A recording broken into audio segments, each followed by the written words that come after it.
as a former member of Congress, a presidential candidate, and a member of our armed forces, the attacks that we are now learning about on the Houthi group in Yemen after a major provocation in the last few weeks that have been talked about more and more in the Red Sea, but also going back to where the Biden administration, early on in this administration, reversed course on even labeling the Houthi movement as a terrorist movement. So it's kind of again, this idea that they started there and now look at where we are today in this not a full-scale war yet, but a major conflict, certainly, and a major response to their attacks on this very important shipping route.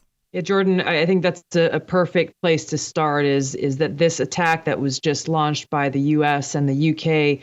has the risk of pushing us into a greater conflict because this administration is incapable and inept, and they don't put the interests of our country's security and the American people first.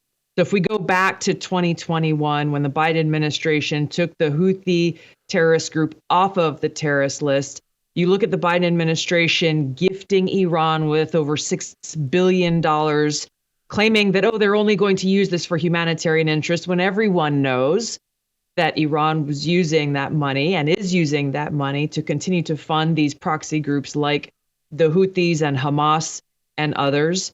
And you look at the way that this administration forecasted this attack over the last few weeks, putting it out there in broad daylight that they were going to be launching this attack, which gave the Houthis the ability to go and stockpile and put their sensitive systems and their weapon systems in a place where the administration would not be able to actually achieve the kinds of effects that they claim to be trying to do, which is to damage the Houthis' ability to keep attacking these ships and attacking a global commerce, essentially, in the Red Sea.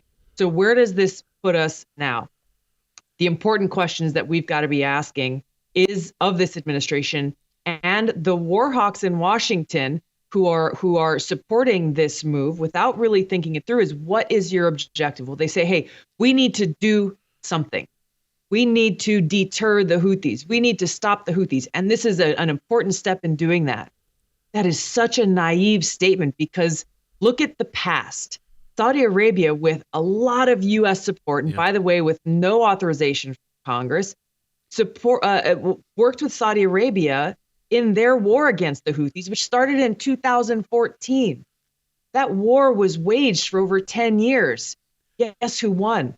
The Houthis won.